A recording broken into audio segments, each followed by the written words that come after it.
Thank you, Mark. And hello, everyone. Good evening. Thanks for being here tonight. It's an amazing turnout. We're blessed to have so much support from our community and friends. Mark and his wife, Karen, and my wife, Nicole, and me we're trying our best to effectuate life-changing and saving work. Our ability to succeed, it's only possible because of the extraordinary support of all of you, our philanthropic partners. So before I continue, I just want to note that none of what I do would be possible without the support from my best friend, my wife, Nicole, wherever you are. Gumpert? Yeah. I love you, honey. And I'm really, really fortunate to have you by my side as we navigate life's ups and downs. In our case, some of you know, but for those of you who don't, the inspiration for what we're doing here tonight comes from our almost, I can't believe I'm saying it, 19-year-old daughter, Chloe, who suffered a traumatic brain injury at birth. As a result of that, she suffers from a few ailments, but among other things, epilepsy has kind of overtaken her life. She has in the neighborhood of about 10 seizures every day of her life. So quick math, 3,650 a year times 19, 69,350 seizures in her life and counting, regrettably. We're trying to do better, but that's where we are right now. And the sad fact is many kids have it much, much worse. They really do.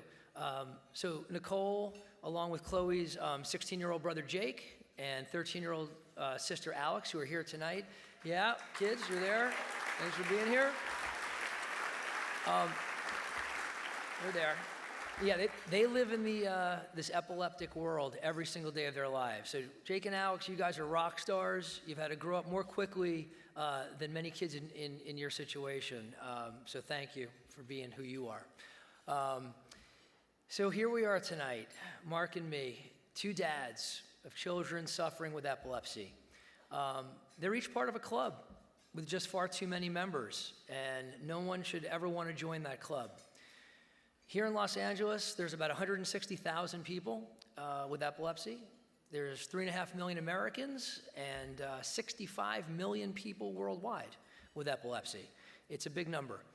So in my situation, inspired by Chloe, and in Mark's, inspired by his son Ari, my family and Mark's have devoted ourselves to making sure all children in Los Angeles living with epilepsy, they have quick access to the highest level of specialized epilepsy care, irrespective of their socioeconomic or geographic boundaries. Take that. Take that. When we started Care and Cure over 13 years ago, there was a 6-month time, generally speaking, to see a specialist, and that was unacceptable to us. So every year through this dinner, we've added more doctors, and the safety net has grown. So to date, Care and Cure has funded 30 pediatric epilepsy fellowships. So thank you guys. It's amazing. It's made a huge impact to expand the quality of care and dramatically brought down the wait times. It's something that we're very, very proud of. So simply by adding more doctors and helping build out the medical centers, Los Angeles has become a medical safety net for families in need of specialized care. And the ripple effect of this increased capacity has been a watershed for our most at-risk families. And not just those economically disadvantaged, but as you'll learn tonight, and you got a sense of it through the opening comments, the geographically disadvantaged. We're just scratching the surface in terms of the overall need.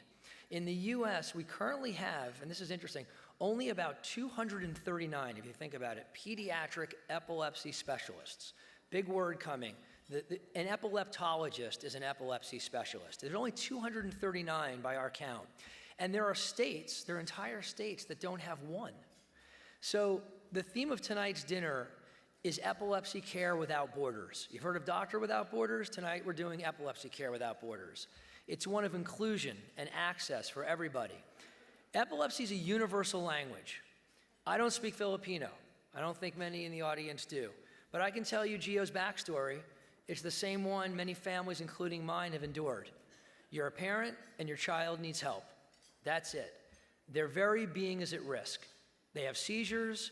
It's caused by an electric light discharge in the brain. that you can't explain why it's happening, you don't know why or when they're going to strike, and it's really scary.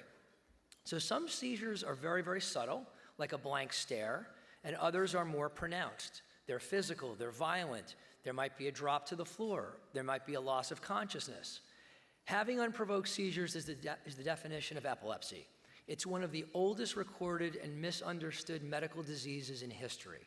Repeated seizures, especially in a young child, can wreak havoc on the brain and lead to a path of destruction.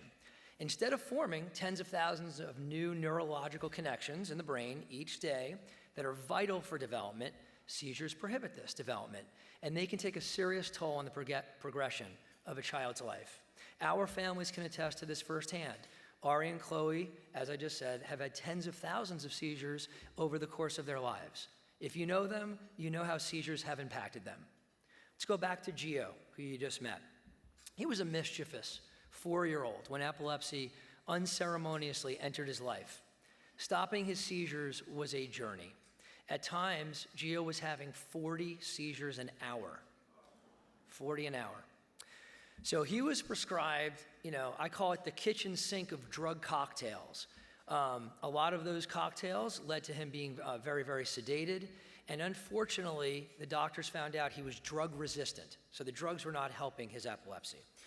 Gio and his family lived, and they still do, in Las Vegas, Nevada. So Las Vegas, has 2 million people in it. 27,000 folks in Las Vegas have epilepsy. There's one pediatric epileptologist there. So his treatment was consistent with many areas of the country, and actually in the world for that matter, which don't have quick access to specialized care. Many doctors, and they're all trying their best, they have a textbook understanding of how to deal with a seizure. Often the seizures they're managed with older drugs and treatments. And if you're not fortunate to achieve seizure control, or if seizure control comes with living life heavily sedated, what do? Well, eventually Gio's family, they were fortunate. Like many others, they made their way to Los Angeles. And Gio had the good fortune of getting his care from a great doctor, Dr. Raman Sankar of UCLA. Dr. Sankar. And what's called the focal point of Gio's seizures was discovered. This means that he was a candidate for brain surgery. Obviously a treatment of last resort, but sometimes the only treatment that's going to be effective. In Gio's case, it worked, and he is now seizure-free. Gio! Love him. So, as I'm sure everyone can attest to if you've ever had to read a prescription bottle, medical terminology itself is daunting in English. It certainly is for me. How do you say in the Filipino dialect of Hokana, cortical dysplasia and surgery? How do you instill a cultural level of comfort in Western medicine for something that requires removing a piece of a child's brain when the procedure may or may not be covered by insurance and when the patient may not be a US citizen? It's not easy. So every year we name a fellowship for someone who has done and continues to do extraordinary work in the field of epilepsy. The recipients of these fellowships, they don't know who it is. Only we do, Mark and me. So it's a total surprise. And this year's no exception, save for one. We're quadrupling down. Yeah, there's 4 people we need to recognize. By sheer volume, Los Angeles is one of the busiest places in the country to receive epilepsy care. Coordinating everything that goes into it, doctor's appointments, insurance company claims, family educational services, prescriptions, social workers. These are all, making sure a translator is present during a meeting, when the doctor's there, and that is often necessary. It's all in a day's work for our fellowship recipients. The diligence, the follow-up, and the compassion is extraordinary, and quite frankly, it's exhausting. It's like spinning plates on a high wire. So tonight, we want to recognize 4 extraordinary people who really are the grease and the glue of epilepsy care in our city. But before I introduce them, I want you to meet someone pretty darn special, and ask him to help me out. So you may not know him yet fully, but you know his story. So please help me welcome, all the way from Las Vegas, here we go, Gio Silvara. Come on, Gio.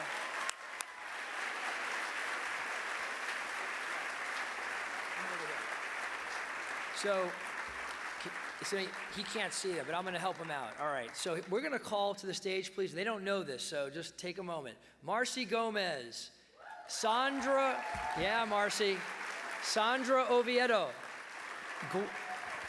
Guadalupe Levia, and Raquel Gallegos. Come on up.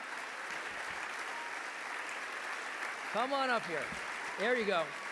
So I'll give you a quick little background. So Marcy is the head RN at LA County USC, and she's worked in the system for about 30 years. She's irreplaceable. Stand there right there. Wait, just wait. You guys wait. I got to do it. Keep going. And she runs all their pediatric neurology clinics.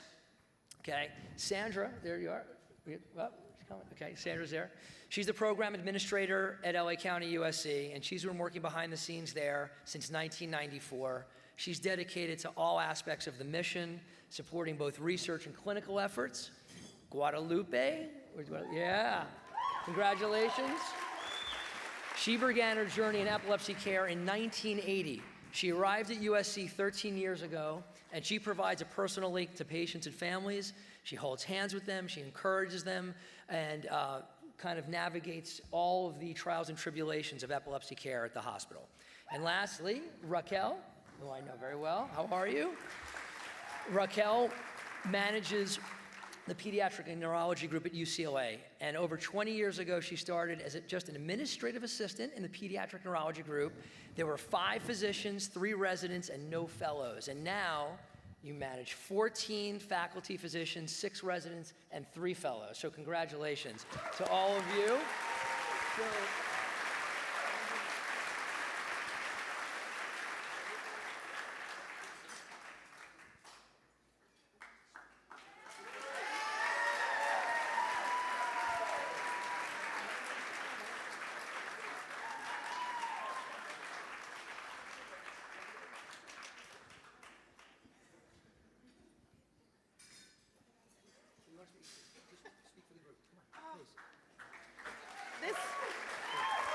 Hello, everyone.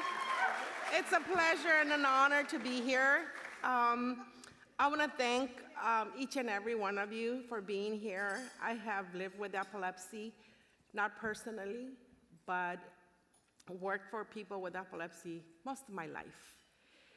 And my heart goes out to them, and I really am very happy to have the team of doctors that I work for now. Dr. Charles Liu, he's back there. Dr. Christy Heck, she's the one that signs my check, although she says no.